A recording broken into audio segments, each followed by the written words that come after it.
الحمد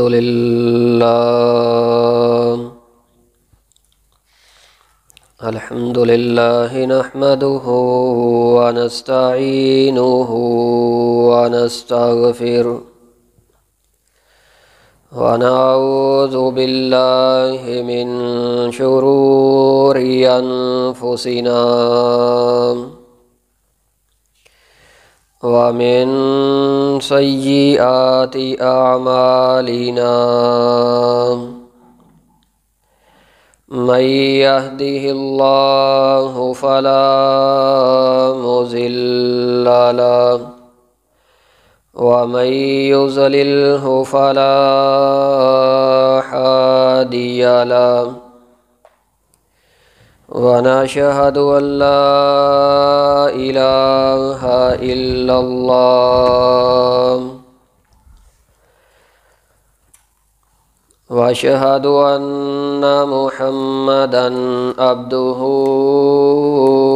ورسوله فإن خير الحديث كتاب الله وخير الهدي هدي محمد وشر الأمور محدثاتها وكل محدثة بدعة وكل بدعة ضلالة وكل ضلالة في النار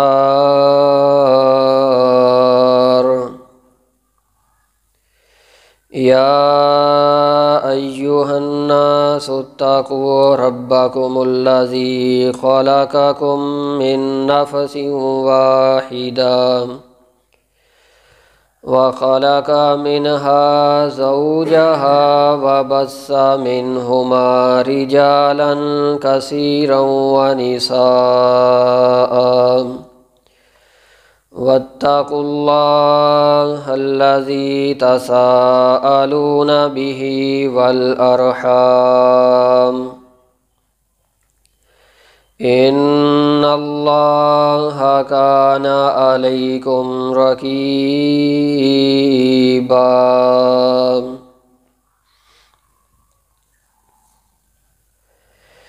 يا أيها الذين آمنوا توبوا إلى الله توبة نصوحا عسى ربكم أن يكفر عنكم سيئاتكم ويدخلكم جنات تجري من تحتها الأنهار اللہ احکم الحاکمین کی مختصر حمد و ثنا کے بعد درود و سلام ہو امام الانبیاء خاتم النبیین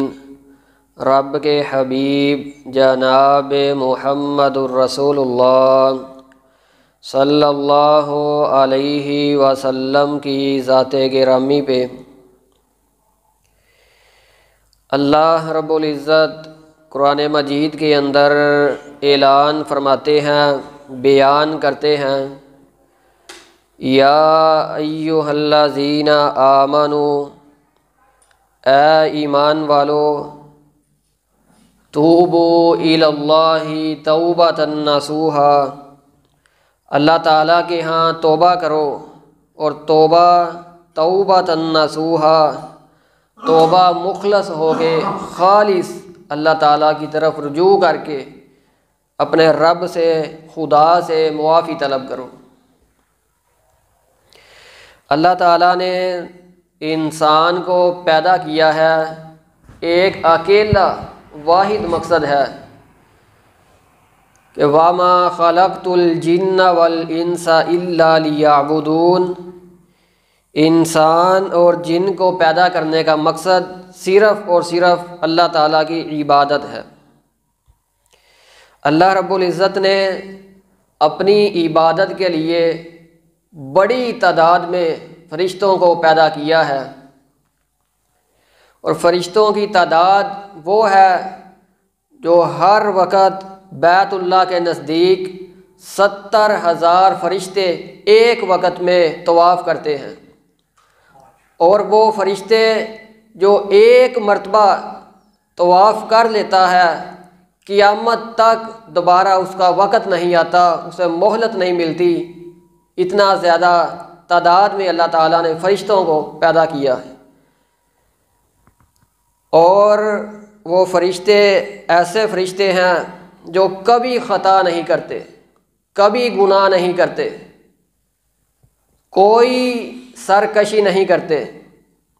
اللہ تعالیٰ نے اسرافیل کو جب سے پیدا کیا ہے وہ منہ میں سور لیے کھڑا ہوا ہے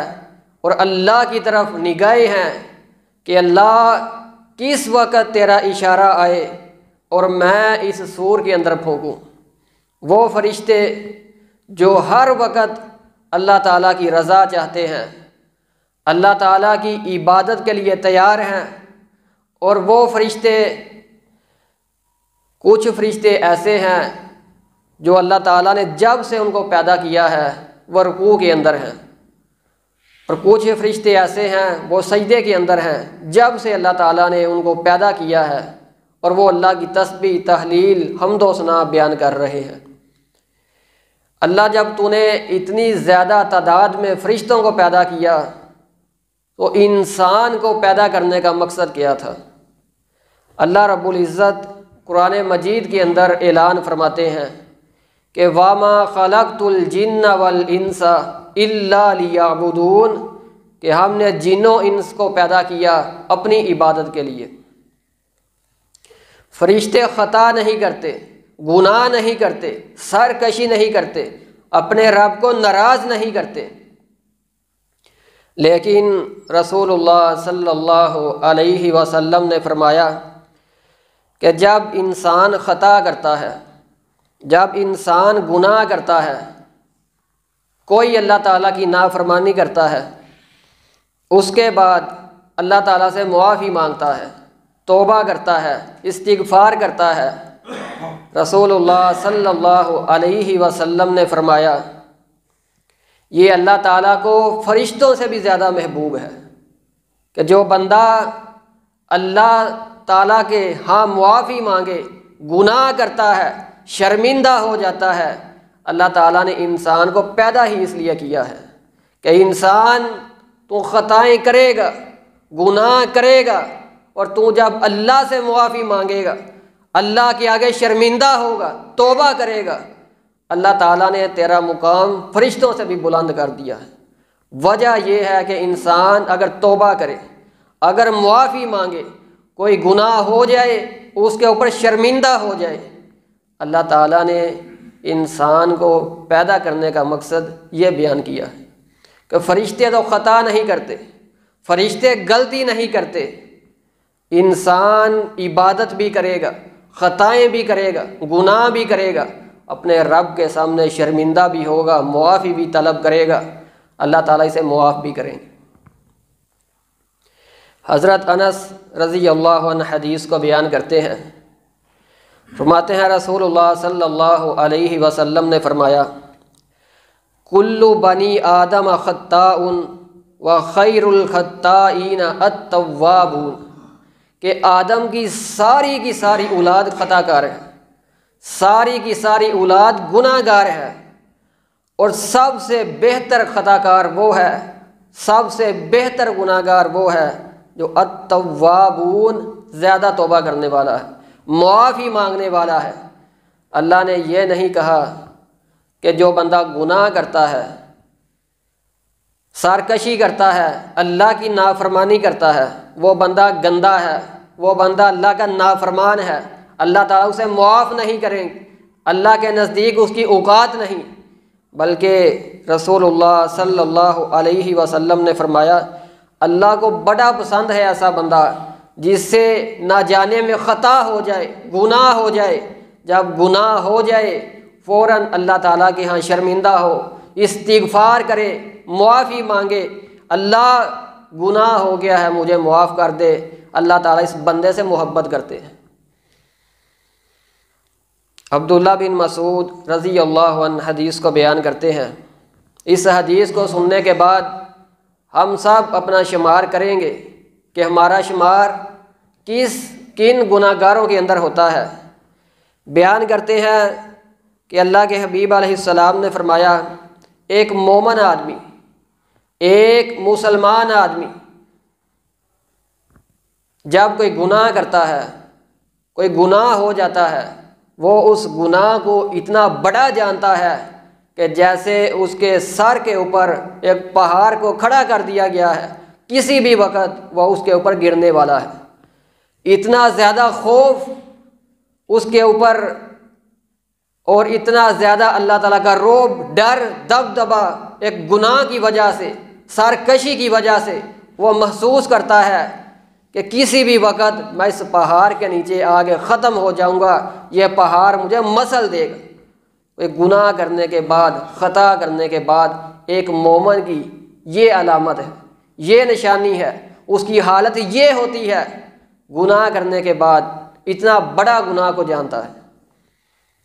اور جو بندہ فاجر ہے، فاسق ہے، نافرمان ہے، اس بندے کا عالم کیا ہوتا ہے گناہ کرنے کے بعد؟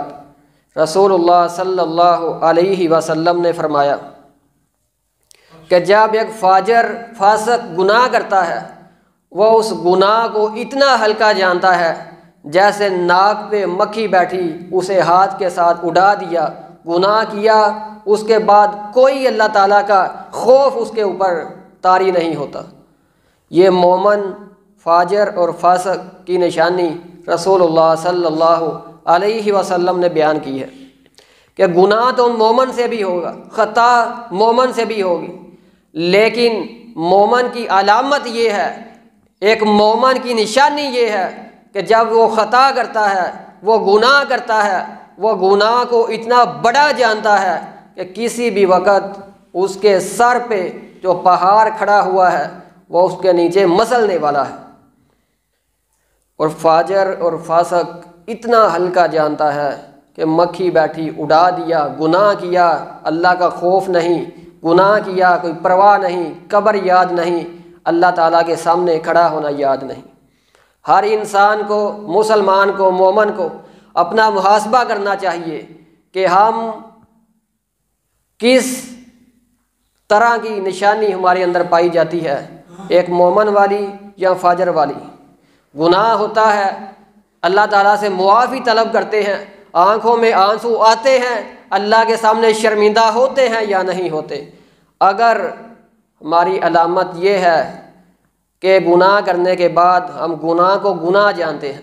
گناہ کرنے کے بعد اللہ تعالیٰ کا خوف طاری ہو جاتا ہے، تو سمجھ لیجیے آپ مومن ہیں۔ خیر الخطائین التوابون، اور اللہ تعالیٰ نے آپ کا شمار اللہ تعالیٰ کے نزدیک بہتر لوگوں کے اندر کیا ہوا ہے۔ اب گناہ کو کس طرح سے جاننا ہے، خطا کو کس طریقے سے دیکھنا ہے، آئیے ایک دو حدیث آپ کے سامنے رکھتا ہوں۔ عمران بن حسین رضی اللہ عنہ بیان کرتے ہیں کہ ایک جوہینہ قبیلے کی عورت رسول اللہ صلی اللہ علیہ وسلم کے پاس آئی۔ وہ عورت حاملہ تھی۔ بیان کرتی ہے اللہ کے نبی مجھ پر حد قائم کر دیں۔ حاملہ عورت آئی، کہا اللہ کے رسول مجھ پر حد قائم کر دیں، جب گناہ ہو جائے، غلطی ہو جائے، خطا ہو جائے، خود اپنے آپ کو عدالت میں پیش کر دیا، کہا اللہ کے نبی مجھ سے غلطی ہوئی ہے، خطا ہوئی ہے، میرے اوپر حد قائم کر دے۔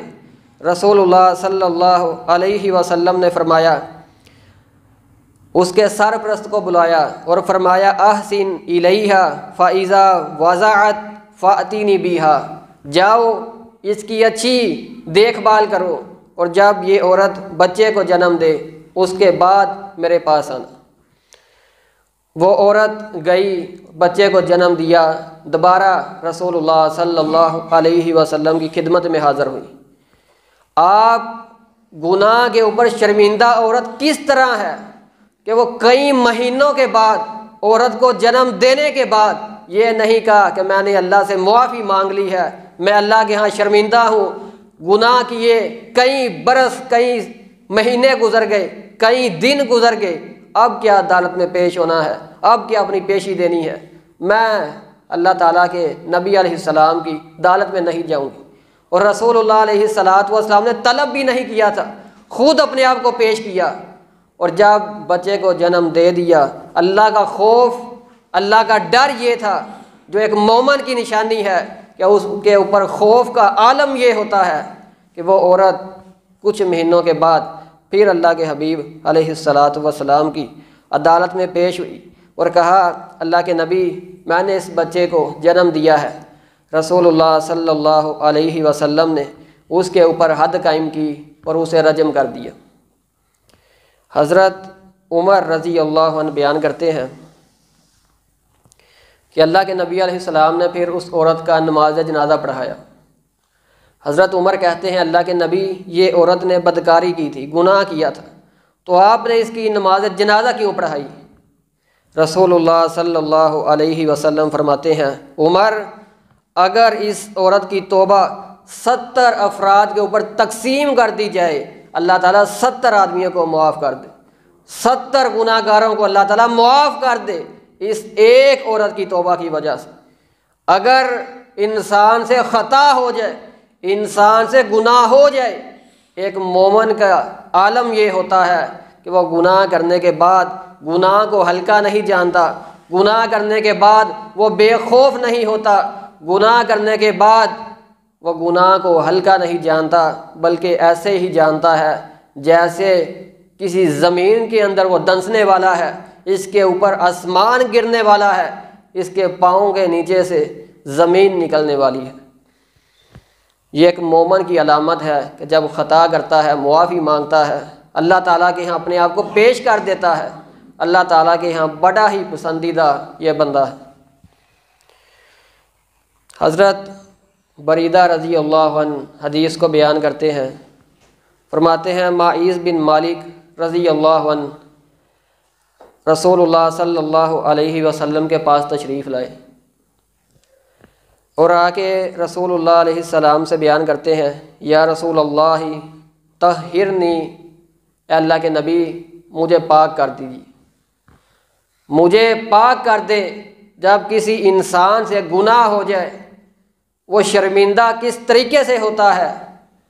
انداز کیا ہونا چاہیے؟ فرمایا اللہ کے حبیب مجھے پاک کر دے، طہرنی۔ آپ نے فرمایا ویحک ارجع، تیرے اوپر افسوس ہے، فاستغفر اللہ واتوب الیہ، جا اللہ تعالیٰ سے معافی مانگ، استغفار کر۔ معاذ بن مالک جاتے ہیں، تھوڑی دور گئے، اللہ کا خوف آیا، ڈر آیا کہ اگر میں اس گناہ کے عالم میں فوت ہو گیا، اسی حالت میں دنیا سے چلا گیا، پھر رسول اللہ صلی اللہ علیہ وسلم کے پاس تشریف لائے، کہا یا رسول اللہ طہرنی، اے اللہ کے نبی مجھے پاک کر دے، اللہ کے نبی مجھے پاک کر دے۔ رسول اللہ صلی اللہ علیہ وسلم نے پھر وہی الفاظ دہرائے کہ ویحک ارجع، جا لوٹ جا، افسوس ہے تیرے اوپر، فاستغفر اللہ واتوب الیہ، اللہ تعالیٰ سے معافی مانگ، توبہ کر۔ پھر معاذ بن مالک تھوڑی دور جاتے ہیں اور پھر سوچتے ہیں اگر میں اسی گناہ کے ساتھ مر گیا میں کیسے اللہ کی عدالت میں پیش ہوں گا، میں کیسے اللہ تعالیٰ کا سامنا کروں گا، اللہ تعالیٰ کی سزا کو کیسے دیکھوں گا میں؟ یہ دنیا کی سزا بہت چھوٹی سزا ہے، اللہ کی سزا، اللہ تعالیٰ کا رعب، اللہ تعالیٰ کا جو اللہ تعالیٰ نے جہنم گناہ گاروں کے لیے تیار کی ہے، جو عذاب اللہ تعالیٰ نے گناہ گاروں کے لیے تیار کیے ہیں، معاذ سوچتے ہیں کہ میں اس کا سامنا کیسے کروں۔ پھر اللہ کے نبی علیہ السلام کی عدالت میں تیسری بار پیش ہوئے، پھر وہی الفاظ اللہ کے نبی طہرنی، مجھے پاک کر دے۔ رسول اللہ صلی اللہ علیہ وسلم نے فرمایا فیما اطہرک، میں تجھے کس چیز میں پاک کروں؟ کہتے ہیں اللہ کے حبیب مجھے زنا میں پاک کر دے، میں نے زنا کیا ہے، مجھے پاک کر دے۔ رسول اللہ صلی اللہ علیہ وسلم نے فرمایا کہ اس کا دماغی توازن ٹھیک ہے؟ صحابہ بیان کرتے ہیں اللہ کے نبی ٹھیک ہے۔ آپ نے فرمایا اس نے شراب پی ہو؟ فرمایا نہیں، اللہ کے حبیب یہ شراب نہیں پیتا۔ اللہ کے نبی علیہ الصلاۃ والسلام نے اس کے اوپر حد قائم کی، زمین کے اندر دنسا کے اسے پتھر مار مار کے اسے رجم کر دیا۔ صحابہ کے دو گروہ بنے، ایک گروہ کہتا ہے کہ معاذ بن مالک ہلاک ہو گیا، اس نے گناہ کیا، ہلاک ہو گیا۔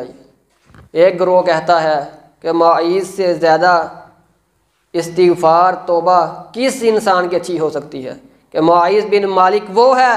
جس نے اللہ کے حبیب علیہ الصلاۃ والسلام کے ہاتھوں میں اپنے ہاتھ دے کے اللہ سے معافی مانگی اور کہا رسول اللہ میرے اوپر حد کو قائم کرے۔ جس نے اپنی حد رسول اللہ علیہ الصلاۃ والسلام سے قائم کروائی ہے، اس سے زیادہ اچھی توبہ کس کی ہو سکتی ہے؟ یہ دو گروہ صحابہ کے بنے۔ جیسے آج کوئی گناہ گار فوت ہو جائے، اس کے اوپر لوگ باتیں کرنے والے کھڑے ہو جاتے ہیں کہ یہ بندہ تو گناہ گار تھا، یہ بندہ تو جہنمی ہے، ایسے ایسے الفاظ ہمارے معاشرے کے اندر بولے جاتے ہیں کہ یہ بندہ اللہ تعالیٰ کا نافرمان تھا، یہ بندہ فلاں فرقے والا تھا، یہ بندہ جہنم میں جائے گا۔ انسان اپنی رائے کے مطابق،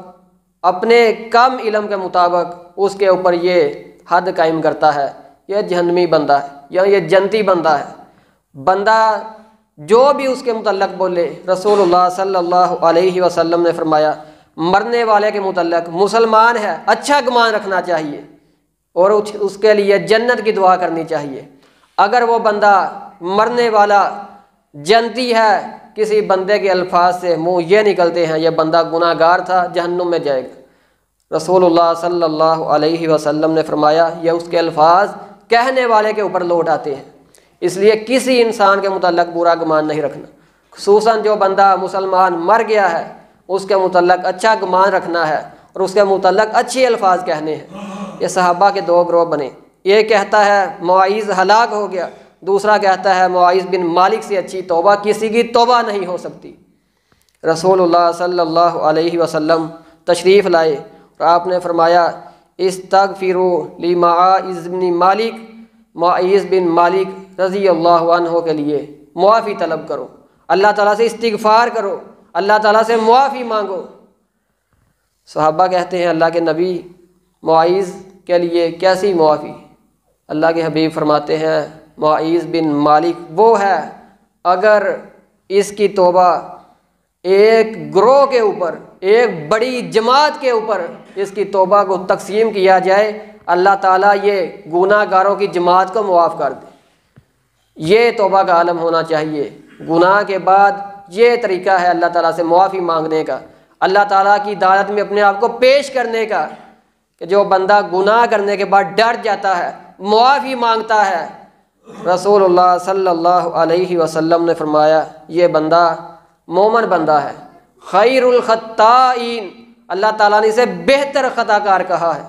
اور اللہ تعالیٰ نے انسان کو پیدا کرنے کا مقصد یہی بتلایا ہے کہ فرشتے بڑی اللہ کی عبادت کرنے والے ہیں، لیکن فرشتوں سے افضل انسان ہے۔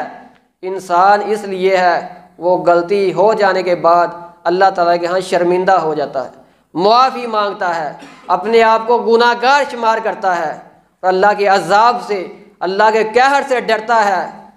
اور اللہ سے معافی مانگتا ہے، توبہ کرتا ہے۔ اللہ تعالیٰ ایسے بندے کو معاف کرتے ہیں اور بہتر بندوں کے اندر اس کا شمار، اسے شامل کر دیتے ہیں۔ اور جو بندہ گناہ کو گناہ سمجھتا ہی نہیں، توبہ کرتا ہی نہیں، معافی مانگتا ہی نہیں، تو پھر جان لیجئے ایسا بندہ مومن نہیں، اس کا شمار مومنوں کے اندر نہیں ہے، کیونکہ رسول اللہ صلی اللہ علیہ وسلم نے یہ نشانی، یہ علامت فاجروں کی، فاسقوں کی بیان کی ہے کہ گناہ کرنے کے بعد گناہ کو گناہ سمجھتا ہی نہیں۔ قرآن مجید کے اندر اللہ رب العزت بیان کرتے ہیں وَتُوبُوا إِلَى اللَّهِ جَمِيعًا الْمُؤْمِنُونَ لَعَلَّكُمْ تُفْلِحُونَ، کہ ایمان والو اللہ تعالیٰ کے ہاں توبہ کرو، سارے کے سارے اللہ تعالیٰ سے معافی مانگو، اللہ تعالیٰ سے توبہ کرو، لعلکم تفلحون، تاکہ اللہ تعالیٰ تمہیں معاف کر دے۔ اللہ تعالیٰ نے قرآن مجید کے اندر بار بار اس چیز کا ذکر کیا ہے کہ ایمان والو، یا ایھا الذین آمنوا توبوا الی اللہ توبۃ نصوحا عسیٰ ربکم ان یکفر عنکم سیئاتکم، ایمان والو اللہ تعالیٰ سے معافی طلب کرو، توبۃ نصوحا، پکی خالص توبہ کر لو اللہ تعالیٰ سے اور استغفار کرو، قریب ہے کہ اللہ تعالیٰ تمہارے خطاؤں کو، گناہوں کو معاف کر دے، وَيُدْخِلَكُمْ جَنَّاتٍ تَجْرِي مِن تَحْتِهَا الْأَنْهَارُ، اور اللہ تعالیٰ تمہیں جنت کے اندر داخل کر دے، وہ جنت جس کے نیچے سے اللہ تعالیٰ نے نہروں کو جاری کر دیا ہے۔ وہ کس کے لیے ہے؟ جو گناہ کرنے کے بعد اللہ تعالیٰ سے ڈرتا ہے، شرمندہ ہو جاتا ہے، معافی مانگتا ہے، توبہ کرتا ہے، استغفار کرتا ہے، اللہ تعالیٰ نے ایسے اپنے بندوں کے لیے جنت کو تیار کیا ہے۔ اس لیے ہمیشہ اللہ تعالیٰ سے معافی مانگتے رہا کرے۔ یہ نہیں کہ جو بندہ گناہ گار ہے وہی استغفار کرے گا، وہی معافی طلب کرے گا۔ جو بندہ اپنے آپ کو سمجھتا ہے میں آپ بڑا صوفی ہوں، بڑا گناہوں سے پاک ہوں، وہ معافی طلب نہیں کرے گا، وہ استغفار نہیں کرے گا، بلکہ امام الانبیاء جناب محمد الرسول اللہ صلی اللہ علیہ وسلم فرماتے ہیں، یا ایھا الناس توبوا الی ربکم فواللہ انی لاتوب الی اللہ عز وجل فی الیوم 100 مرہ، کیا لوگوں، اللہ کی قسم جس کے ہاتھ میں محمد کی جان ہے، میں ایک دن میں اللہ تعالیٰ سے 100 سے زیادہ مرتبہ استغفار کرتا ہوں، 100 سے زیادہ مرتبہ استغفار کرتا ہوں۔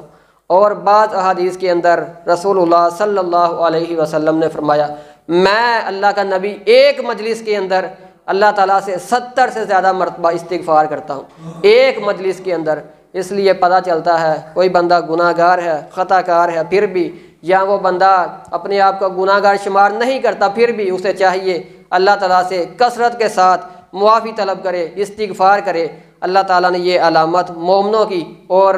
مسلمانوں کی بیان کی ہے، جو اللہ سے ڈرتے ہیں، معافی مانگتے ہیں، اللہ تعالیٰ کے ہاں بڑا مقام ہے۔ سیئاتکم یدخلکم جنات تجری من تحتها الانہار، اللہ تعالیٰ فرماتے ہیں ان قریب ان لوگوں کو جنت کے اندر داخل کریں گے، وہ جنت جس کے نیچے سے نہریں اللہ تعالیٰ نے جاری کر دی ہیں۔ اللہ تعالیٰ سے دعا ہے اللہ تعالیٰ ہمیں صحیح معنوں میں قرآن اور حدیث کو سمجھ کر اس کے اوپر عمل کرنے کی توفیق عطا فرمائے۔ وما علینا الا البلاغ المبین۔